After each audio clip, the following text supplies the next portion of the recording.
આવો આવો આવો નિકિતાબેન, તમારું સ્વાગત છે. કેમ છો ગાયત્રીબેન? જય સ્વામિનારાયણ. જય સ્વામિનારાયણ. કેમ છો ગાયત્રીબેન? બસ મજામાં. કેમ છો ભાઈ? બસ જો આપણે રેસીપી YouTube ચેનલ પર ઘણી બધી મૂકીએ છીએ, પણ આપણી દાદીના હાથનું જેવું તો આપણાથી બને જ નહીં. તો આજે આપણી દાદી આપણે બનાવશે ગોળદાળ. એટલે અમે ગોળદાળ કહીએ છીએ, તમે શું કહો છો? મીઠી રોટલી કહો છો કે પૂરણપોળી કહો છો? તો પ્લીઝ કોમેન્ટમાં જરૂરથી કહેજો. તો આપણે જે બા પાસે શીખવા આવ્યા છે મીઠી વેડમી, તો તે બાનું નામ, બા તમારું નામ શું છે? કપિલાબેન ગીવારા. તો તમે વેડમી કેવી રીતે શીખવશો? હા, હું તમને આજે પરફેક્ટ માપ સાથે વેડમી બનાવતા શીખવીશ. હું તો મારા ઘરમાં વારે વારે બનાવું જ છું, પણ તમને પણ એ ડીશ શીખવીશ. તો ચાલો વ્યુઅર્સ, આપણે બા પાસે આજે મીઠી વેડમી શીખી લઈએ. તુવેરની દાળનું માપ છે. પ્રથમ આપણે 2 વાટકી દાળ લઈશું.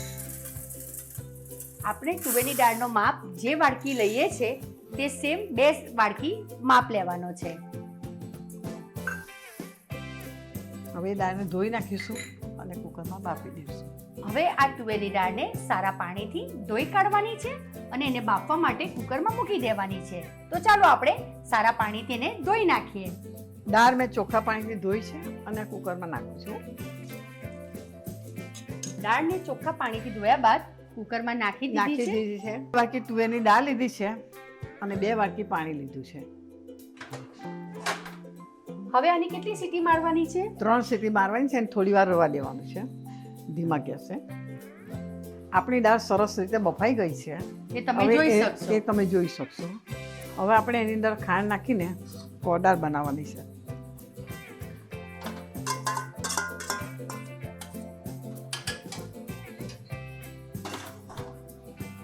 હવે 2 વાટકી દાળ હતી તો આપણે 3 વાટકી ખાંડ લઈએ છીએ.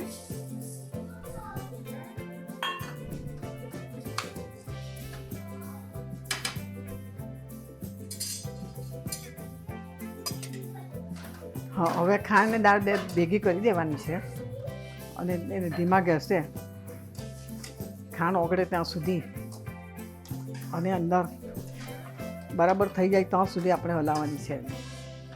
1 વાટકી રવો લીધો છે અને આપણે થોડોક મેંદો પણ નાખવો હોય તો નાખી શકીએ છીએ. હવે એની અંદર તમે મણમાં શું નાખવાના?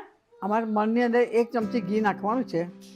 આ જે ઘી છે એ આપણું વાસ્તુ કાવ ઘી છે. તમને કેવું લાગ્યું ઘી? આ ઘી બહુ સારું છે અને આપણે મણની અંદર નાખવાનું છે કે નાખ્યું છે. આ એ રીતનું મિક્સ કરવાનું છે. સરખું એને બધી રીતે આ એ રીતનું મિક્સ કરવાનું છે આપણે, કે બધો રવો આપણે મિક્સમાં ઘીની અંદર એ થઈ જાય અને ઘી થોડું આમ વધારે લાગે એ પ્રમાણે કરવાનું. રવો ઘીને ચૂસી લે એ રીતે આપણે સરખી રીતે એને મિક્સ કરી લેવાનું છે. રવો થોડો ઢીલો બાંધવો પડશે કારણ કે પાણી છે ને રવાને ચૂસી લેશે.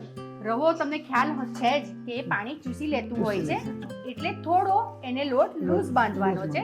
અને બાએ કીધું તેમ કે તમે આમાં મેંદો પણ એડ કરી શકો છો.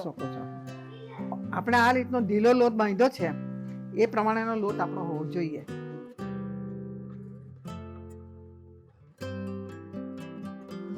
તમે જોઈ શકશો આપણે જે સ્ટફિંગ ભરવા માટે જે ઉપર લોટ જોઈએ તે રવાનો બાંધી દીધો છે.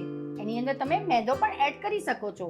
આની અંદર આપણે મણ નાખ્યું છે વાસ્તુ કાવ ઘીનું અને તમે જોઈ શકશો રવો પાણી પી લેતો હોય છે, એટલે એને આ રીતે સોફ્ટ રાખવાનો છે. આની અંદર હું તજ, લવંગ અને એલચી અને જાયફળ વાટીને ગોળદાળમાં નાખું છું. તો આપણી ઓથેન્ટિક રીતે, દેશી રીતે ખાંડની દસ્તામાં બા આને વાટી લેશે.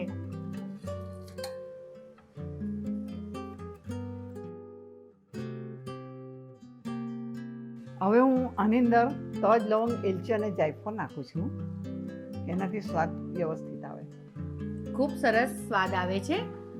આપણી જે ગોળદાળ બની ગઈ છે તેની અંદર તજ, લવિંગ, એલચી જો ન નાખે તો આપણી મીઠી વેડમીનો ટેસ્ટ આવતો નથી. તો એ તો સૌથી અગત્યની વસ્તુ છે.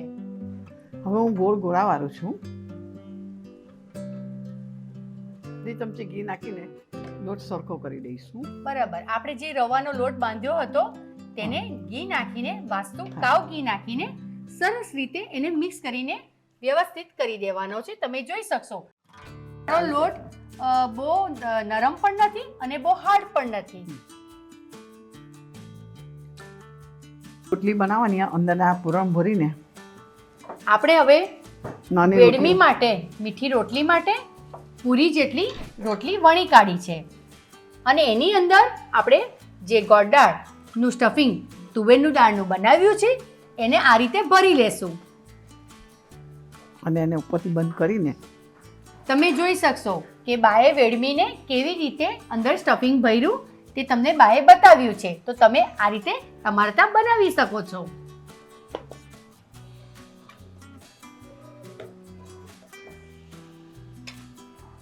હવે એને હળવા હાથે ધીમે ધીમે વણીને થોડી જાડી હોય એ પ્રમાણે રાખવાની છે.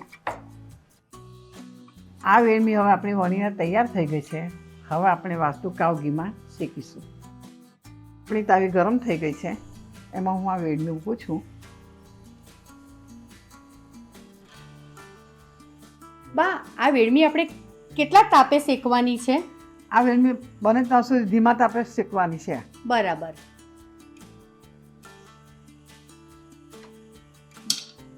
હવે આને પલટાવી લીધી છે. હવે આને પલટાવી લીધી છે. હવે આપણે આને કેમાં શેકશું બા? હવે આપણે એને કાવ ઘીમાં વાસ્તુ કાવગીમાં વાસ્તુ શેકશું. કાવ ઘીમાં શેકશું.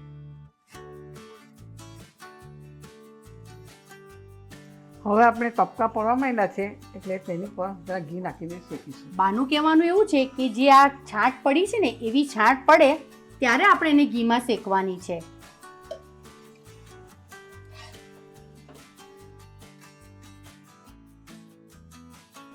જો એની અંદર આપણે જે છાંટ જોઈએ છે લાઇટ બ્રાઉન કલર તે પડી રહી છે. અને બા, વાસ્તુ કાવગીની સુગંધ કેવી છે? વાસ્તુ કાવ ઘીની સુગંધ બહુ સારી છે અને એમાં ખાધેલી લાગશે પણ સરસ. હવે આપણી વેડમી તૈયાર થઈ ગઈ છે. તેની ઉપર આપણે વાસ્તુ કાવ ઘી નાખીને ખાઈશું. તમે જોઈ શકશો કે મીઠી વેડમી આપણી ખૂબ સરસ બની છે અને બા એની ઉપર વાસ્તુ કાવગી લગાવી રહ્યા છે. આ વેડમીમાં હંમેશા ઉપરથી ઘી લગાવીને જ ખવાય છે. તો વ્યુઅર્સ, તમને અમારી વેડમીની રેસીપી કેવી લાગી? જો તમને ગમી હોય તો આખો વિડીયો એન્ડ સુધી જોજો, તો તમને 100% આવડી જશે, કારણ કે આ આપણી દાદી નાનીની રેસીપી છે. અને આખો વિડીયો મારી YouTube channel the kitty diaries by નિકિતામાં તમને જોવા મળશે. તો please subscribe, like, bell icon દબાવવાનું ભૂલતા નહીં. ફરીથી એક વિડીયો સાથે મળીએ.